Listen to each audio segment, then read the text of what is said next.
So I wanted just to kind of start off with our general overview of today's session.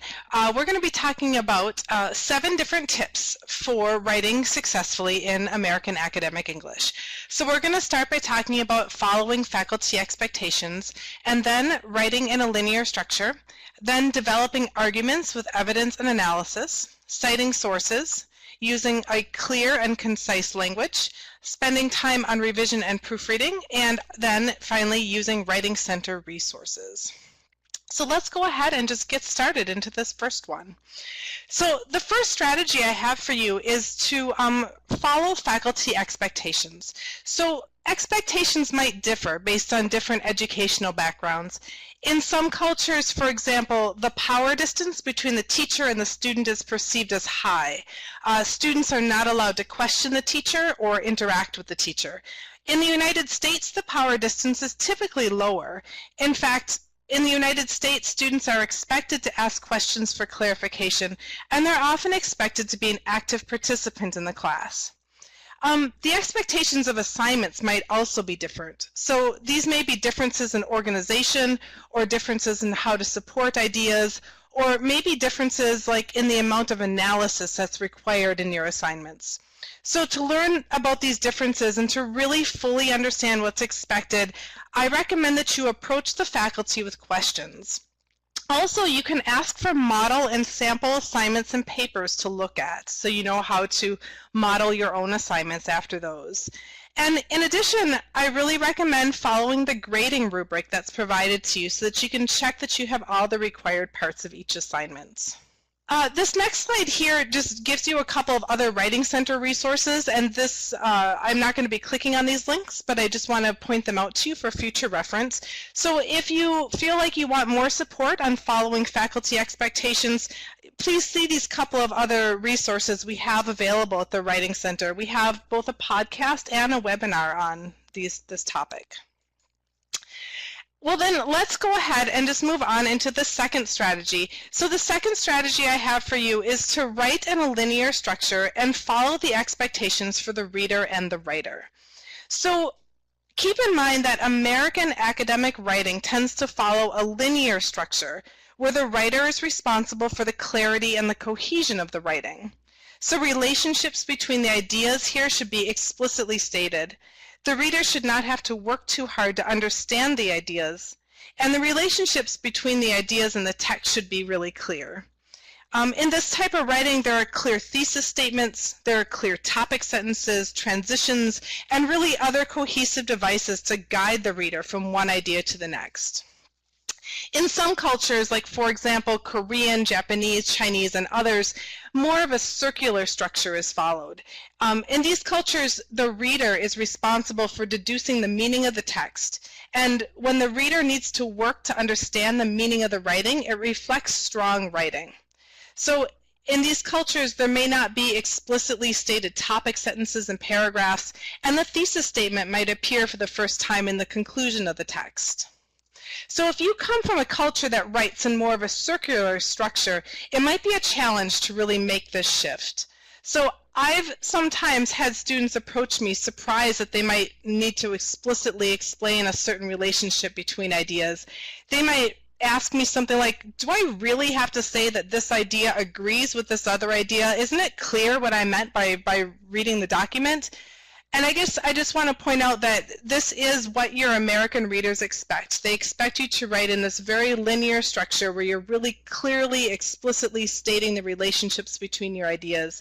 And they're going to be confused if your writing does not follow this more linear structure. On this next slide, again, if this is a challenge for you, here are a few Writing Center resources that can help. We have a web page that talks about organization of paragraphs in the American academic writing system. We have some blog posts linked out, a podcast, and also a webinar. So check out these resources if this is an area that you want further support in. So the third strategy I have for you today is to develop your arguments with evidence and your own analysis. And again, I just want to emphasize that I understand that expectations for this might differ based on varying educational backgrounds. So in some educational systems, to summarize previous work to demonstrate your understanding of what you've read.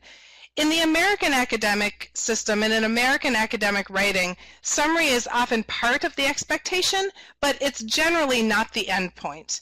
So students are usually expected to analyze or evaluate what they've read and to bring their own interpretations to the text. Students are also expected to provide evidence for their ideas, and they're expected to synthesize the material. So to synthesize, in case you haven't heard the term, it means to show how the sources relate to one another. Do the sources agree? Do they disagree? Does one idea further another idea, and so on? And we've got a lot of information on this at the Writing Center. So you can again see these links for web pages, blog posts, and webinars on the topic. Let's take a look, though, here at an example of a paragraph that's written in linear structure. So this is the second strategy that I talked about. And a paragraph that is also supported by evidence and analysis. And this is the third strategy that I talked about. So this paragraph here follows what we call the meal plan. In the meal plan, the M means the main point, the E means evidence, the A means analysis, and the L means lead out or conclusion. And you can see here that I've used some highlighting that I can show you. So in this paragraph, then you can see that we start with a topic sentence. This is the M of the meal plan. This is the main idea of the paragraph. We follow then with our E in the meal plan. This is the evidence, the information that supports the main idea. We then move on to the analysis portion of the paragraph. This is the commentary or explanation or interpretation of the evidence. And then finally, we end with the L in the meal plan. This is the concluding sentence that wraps up the paragraph. It might repeat the main ideas or synthesize them in some way. If you find that you're having trouble writing in a linear structure or that you're missing evidence and analysis in your writing, if you follow this general outlining strategy for your paragraphs, it can really help ensure that you've included the missing pieces. It can help ensure that you're writing in a linear structure and help ensure that you're really including that evidence and analysis where you need to. So from here then, I would like to go into your first chance to participate in today's presentation. And you can see here that I have a paragraph, and I have numbered the sentences in this paragraph, 1, 2, 3, 4, and 5. However, the sentences in this paragraph are not in the correct order. So what I would like you to do right now is to rearrange the sentences in the correct order so that this paragraph then follows the meal plan. Okay, well, I am watching the poll results, and right now we have 100% of the people that say that this should be 5, 1, 3, 2, 4. And I'm going to go to the answer. You guys are awesome. So the answer then should be 5, 1, 3, 2, 4. Great job, you guys. You could see then that if we rearrange it like this, sentence 5 becomes the M, or the main idea, the topic sentence of this paragraph. Sentences 1 and 3 are both our E's, the evidence. Sentence 2 is the A, that's our analysis of what we have, and then sentence 4 is our L, that's our conclusion. All right, nice job. Again, I do recommend checking a few of your own paragraphs in your own writing just to see if you followed the meal plan. If you use highlighting, like I did on the example of a linear paragraph following the meal plan, you can easily see your own organization, and then you can determine if something is missing from your paragraphs, something that your American readers would expect, and then you would know what to fill in from there. All right, well then let's move on to our next strategy. Our fourth strategy is that I recommend citing all ideas that come from other sources. And I want to talk a little bit about the collective versus the individual approach to writing. So some cultures have more of a collectivist approach to writing. In these cultures, the writer may use ideas and quotations from seminal sources without citation. And this shows that the writer is well read, and the writer assumes that the reader will have the same background. In other words, it's assumed that the reader has read the same sources as the writer. If these sources were cited, it might be considered an insult to the intelligence of the reader. And also, the way in which the writer is able to take and combine these previous sources into their own writing demonstrates sophistication in the writing. Other cultures, such as the United States, have a more individual approach to writing. The ideas of other authors are seen really as their own intellectual property, and therefore they really must be cited within the text. In this culture, citations show respect to the original author, and they also show the reader that the writer is well researched and credible. If the sources are not cited, or if they're not cited properly, then this is what we would call plagiarism. In the United States, there's so much emphasis on the individual that plagiarism can really become a serious offense, and in some educational contexts can result in serious consequences for the writer. There are two ways that we can cite material within the text. We can use either a direct quotation or a paraphrase. In a direct quotation, the original words of the author are used and are then copied and pasted into a new document. In a paraphrase, the words and the sentence structure are changed from the original source, but the ideas still come from the source, not from the writer of the current text. So keep in mind also here that APA documentation style prefers paraphrases over direct quotations. I really recommend that you use direct quotations sparingly or not at all. Some programs don't allow them at all. Also keep in mind that both direct quotations and paraphrases must be cited using an in-text citation. In this slide, I want to show you the original text. You can notice here that I've placed quotation marks around it, and I've included a parenthetical in-text citation with the author and the year and the page number, so you can see where I got this from. Now, over on the right, I have a possible revision.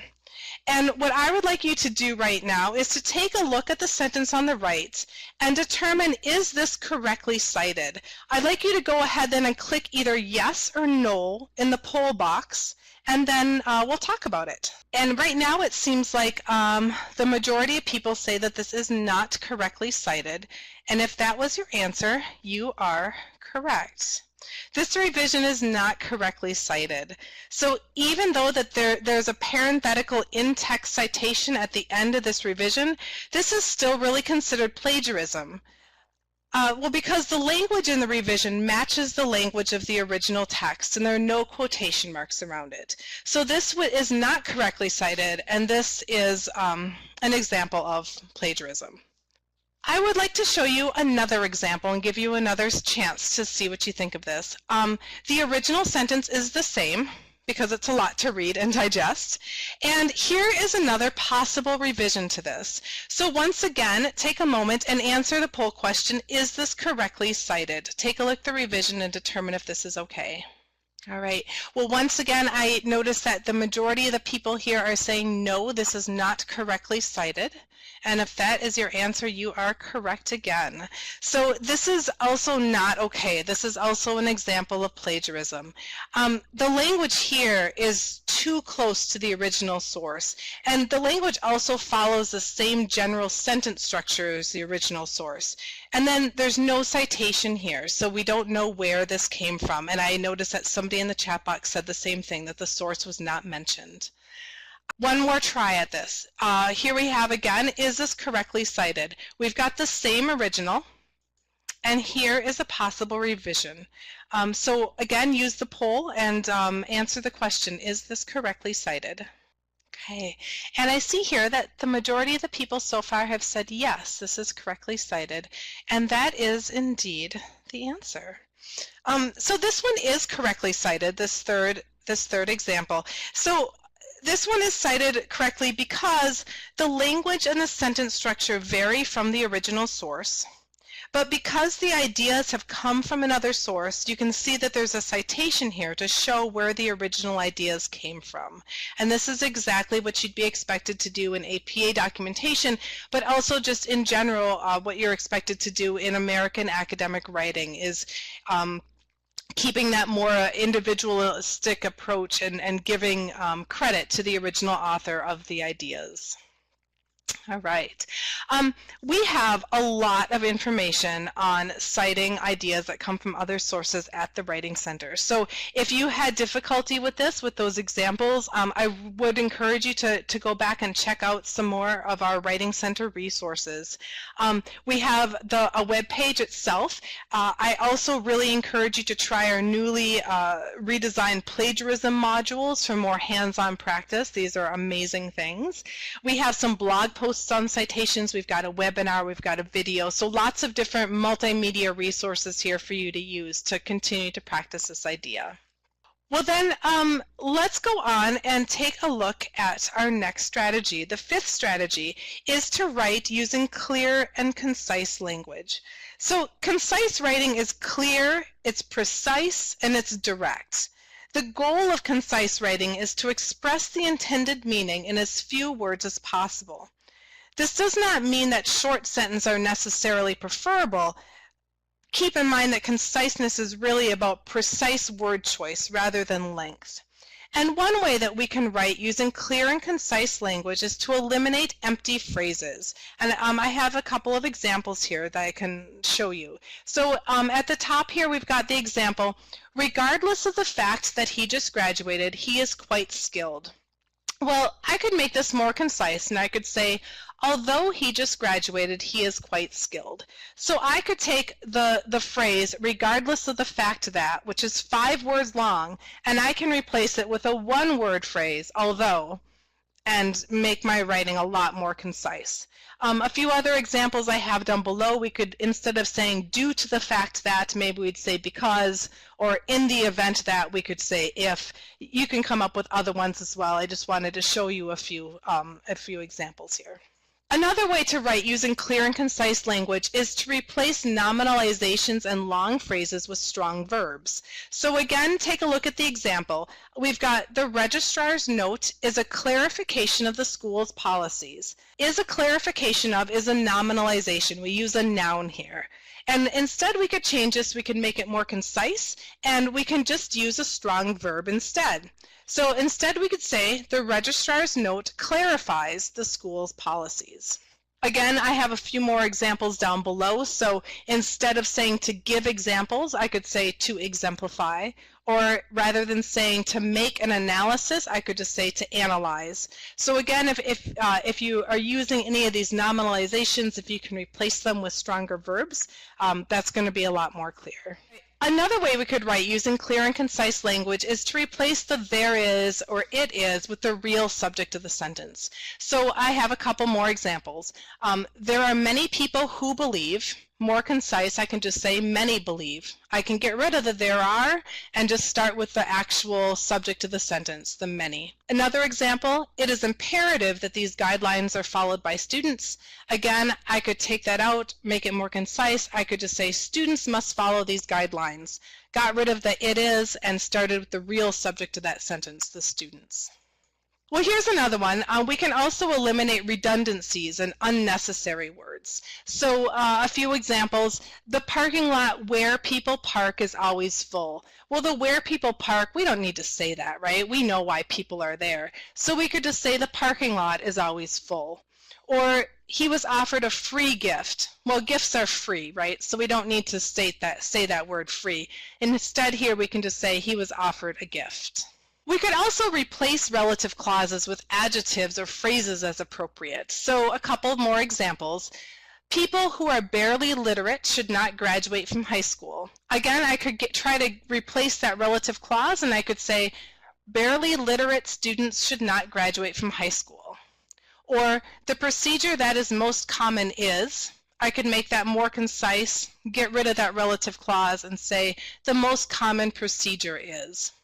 I also linked out here to a recently revised link on our website that talks more about reduced relative clauses, and this link has some more information and some more examples here. So if you want to see a little bit more about this, I suggest going there. Another way that we can write using clear and concise language is to avoid pretentious language. So writing that's intended to sound especially intellectual often ends up sounding pretentious and obscure. And rather than impress your readers, it's really just likely to confuse and lose your audience.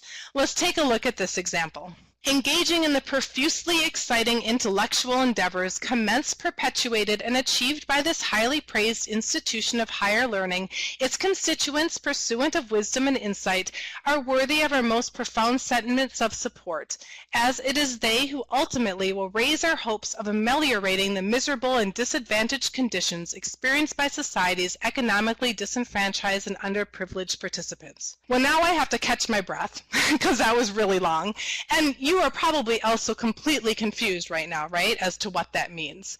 So I want to get rid of a lot of that pretentious language. I don't need to be all fancy, I just want to be clear and concise. So here's what I did. The university encourages students to engage in continual intellectual discussions because it is these students who can help achieve fairness and equality in society. If you're going back through your writing again, you notice yourself trying to use lots of big words to impress your readers, take a step back and see if there's anything that you could use that's more simple, more direct, more clear. From here then, let's go back and give you a little bit more practice. I would like you to revise the sentence that I have here for conciseness. So the sentence is this: he dropped out of school on account of the fact that it was necessary for him to help support his family. So right now this sentence is 21 words long, and you understand what it means. It means it's not really pretentious, but it's also not very concise and clear.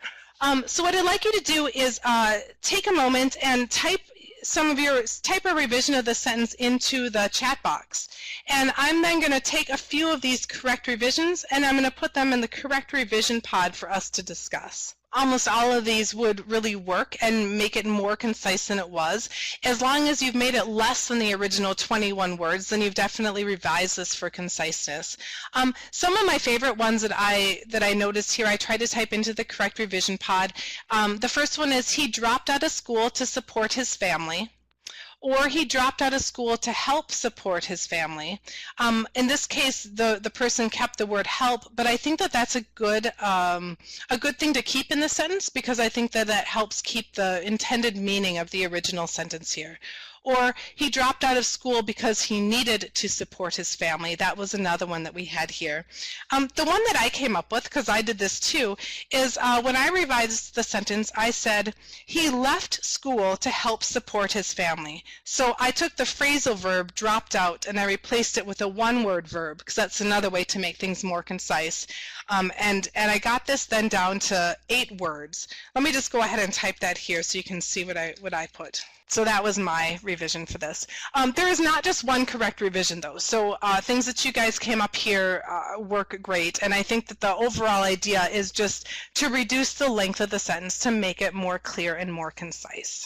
Let's move on then to the 6th strategy, and this is to spend time on revision and proofreading.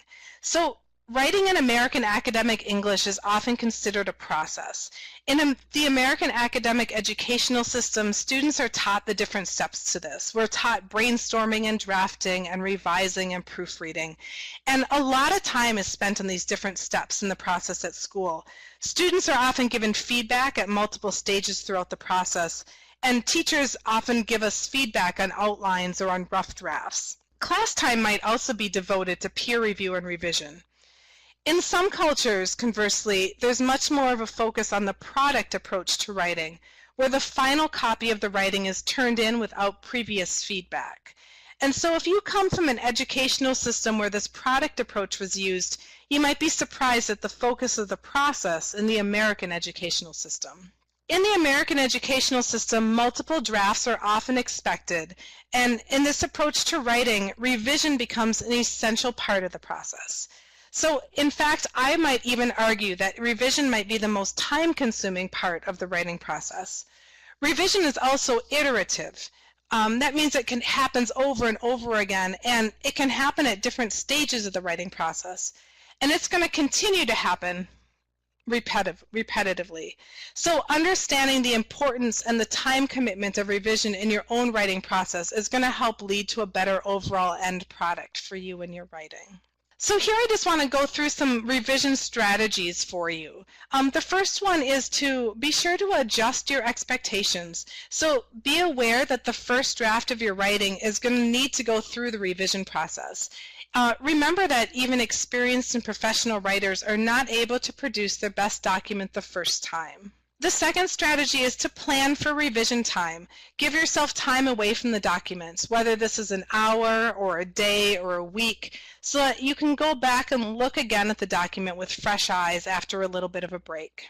The third strategy is to think big picture. So remember that the revision process focuses on your overall ideas and your overall organization. You can use a revision checklist to check for this. On this slide, I've hyperlinked to a revision checklist that you could use or you could adapt for your own purposes. Feel free to click on that link. Also, I encourage you to think critically about your revisions. So become aware of your own strengths and weaknesses as a writer. So if you know, for example, that you often have difficulty with your conclusions, you could keep this in mind as you write a new document so that you can focus on this area earlier in the process or in an earlier draft of the process. Or if you often have difficulty with academic word choice, keep this in mind so that you could use a thesaurus or other strategies to improve this. For grammatical errors, you might want to use a grammar revision journal to keep track of common errors in the rule and possible revisions. And I'm going to talk a little bit more about the grammar revision journal in a few slides. I'd also encourage you to become a peer reviewer. You could start a writing group or exchange drafts with some of your peers. And if you do this and you become a careful reader and a responder of other people's work, this is also going to help you to be more of a critical reader and be able to revise your own writing better. So it also helps with your own revision skills. You also might find reading your writing out loud to be helpful. So you could read your writing out loud to yourself, or you could read it out loud to somebody else, or you could have somebody read your writing out loud to you so that you become the listener. And this will give you a chance to hear the words outside of your own head, and it will give you the opportunity to listen for how the ideas and the words flow together and or where these ideas become confusing. And finally, I suggest saving each draft as its own separate document. So each time you revise a draft, save it as a new file. And that way, if you decide to go back to something you wrote previously, you have access to the previous version. So beyond revising in general, you're also going to want to revise for scholarly voice. And here are some strategies that you could use to do so. You could use the information on our scholarly voice page of the Writing Center, and this will help you revise for conciseness and varying sentence structures and academic diction. I'd also encourage you that while you're reading to take note of some commonly used phrases in your field of study and take note of some formulaic academic language that you think you should use in your own writing. You also might want to use a thesaurus. There is one in Microsoft Word itself. You could find it right under the Review tab. Or you could use an online dictionary to search for synonyms of less formal words. I guess I do want to point out here that you still want to be cautious of just accepting a new word without fully understanding the meaning of the word that's coming up in your thesaurus, because not all options here are true synonyms, but it's a helpful tool. And finally, if you're a multilingual writer, you might find Merriam-Webster's Learner's Dictionary helpful to help provide some level-appropriate definitions and information for you. One of my favorite things to do to revise for scholarly voice is to use a corpus. A corpus is a large collection of texts, and you could use this to search and learn about academic phrasing and formulaic expressions and phrases. So the internet is really the easiest corpus you could use. So to check if a particular phrase is used, you could just search for it on the internet. You might type in according to Smith or on the other hand or in the same vein or something like that. And if you type this into the internet and you get few hits of this particular phrasing, then you know that it's probably likely not very standard phrasing. You also could try Google Scholar to find certain standard phrases in academic books or articles, and I think that that's helpful. I recently found the corpus of contemporary American English, and I think it is so cool. This is a massive corpus of texts. It has more than 520 million words, and it's maintained by Professor Mark Davies at Brigham Young University. If you click on the link here to get to the corpus, there is a little guided tour at the beginning that you could take just to make sure you understand how to use it. But I think that it is a really cool thing. Professor Davies also designed an alternative corpus where he focuses exclusively on academic writing. So this corpus provides definitions and synonyms and example sentences from 60,000 of the most common words in U.S. academic English. So it provides information about the ranking of each word, and it also provides how frequently the word appears in different disciplines. I had mentioned a little bit before in the revision strategies that you could use a grammar revision journal if grammar tends to be one of your main issues. And here I do want to point out that you could download the template of this revision journal in the Files pod. So feel free to download that for your own use. And I did pull up an example here of how I would use a grammar revision journal. You can see here then that this just gives you a place to track certain types of errors. So you could take a look at your own writing and determine what types of errors you have most frequently. So here I put two different issues. I put parallel structure and I put incorrect semicolons. And then you can see that there's a place for the example sentence. So this would be the example from your own work where you've made this type of error. Then there's a place for the revision, so you could rewrite it to make it correct. And then over on the right of the page, there's a place for the rule. So this would be where you could explain why there is an error with this. So keeping a grammar revision journal just helps you to become a more independent reviser of your own work. It raises awareness of your own writing weaknesses and can help improve so that you make fewer of those errors in the future. After revising, we then need to go back to proofreading. And I think that oftentimes after you're done writing and revising, the very last thing you might want to do is to sit down and proofread it again, right? But this is also a really important step in the process. And I'm just going to go through a few proofreading strategies that you could use. I do really want to highlight here that the idea is not that you need to use every single one of these, but that you should just find some that work for you. Try them out and see what you like best. The first proofreading tip I have is to print out a copy of your writing to proofread rather than trying to do it on the computer screen. Sometimes just looking at that piece of paper seems to help. Another strategy is to proofread backwards. So here you would begin at the end of your work and work back through the paper paragraph by paragraph or even line by line. And this is going to force you to look at the surface elements rather than at the meaning of the paper. Another strategy is to use a ruler or a blank sheet of paper under each line as you read it. This could give your eyes a more manageable amount of text to read so you don't get caught up in the whole page. Also, know your own typical mistakes. Before you proofread, look over papers you've written in the past and make a list of errors that you make repeatedly. As you become more self-aware, you're going to become a better reviser and editor of your own writing. You could also proofread for one type of error at a time. So if commas are your most frequent problem, for example, go through the paper checking for just that one problem, and then proofread again for the next most frequent problem. Also, I'd encourage you to try to take a break between writing and proofreading. If you can set the paper aside for for a night, or just, even 20 minutes, go grab a cup of coffee and come back to it again. It just gives you a little bit of space from what you've written so that you can see maybe where you need to do some more proofreading.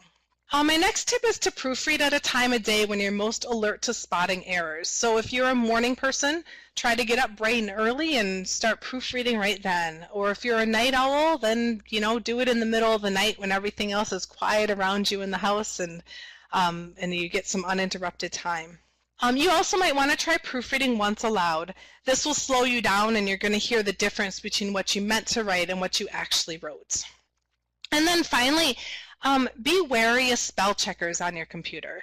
I think that they're good, and I think you should use them, but I think that you should do so carefully and not as an alternative to doing your own spell checking. So computer spell checkers often make errors. They might suggest a word that really isn't what you want at all, and they don't know the difference between homonyms. Like if you think of like there, T-H-E-R-E, there, T-H-E-I-R, and there, T-H-E-Y apostrophe R-E. They have no idea that there, and there are different things. Yeah, so if anyone has any lingering questions, you can type them into the questions and answers box at the bottom of the screen, and we'll do our best to address those. I do have one question for you, Dana, and it's going to take us back to those example paraphrases and citations that you provided earlier on in the presentation. Some students were questioning if it's okay to use some of the same words from the original because they noticed that that successful paraphrase that you highlighted did use some of the same words from that original source. That's a good question, Hillary. The short answer is yes. You can use some of the same words from the original if you have to. I think that sometimes there is standard phrasing, there are standard words, there are not always synonyms for certain words that you can use. And so, you know, a little bit of this is okay. I think that this gets tricky though. I feel like the line between successfully citing something and plagiarizing something, although it should really be black and white, is sometimes a little bit gray. And I've done exercises with students in the past where I gave them, you know, multiple examples, and they had to determine which example would actually be plagiarism and which example would be okay. And we would sometimes end up someplace in the middle. And researchers have actually often found the same thing, that sometimes students kind of end up in the middle, that professors might look at things differently as well, and might have slightly different interpretations of things. But I guess, again, my short answer would be yes, there is some standard phrasing that you might need to use from the original. A successful paraphrase, though, does change up the sentence structure, and it does use synonyms and synonyms where you can put them. And I think also if you're ever in doubt, I would always just err on the side of caution and cite whatever you can, because then you're going to be, you know, safer with that. I hope that answers the question. Great, thanks. Yeah, it is like a tricky area to talk about, and I think you did a good job there. I'm not seeing any other pressing questions that are coming up. Some people talking about Grammarly and how to access that. But I don't see anything else. So do you have any last tips for everyone here?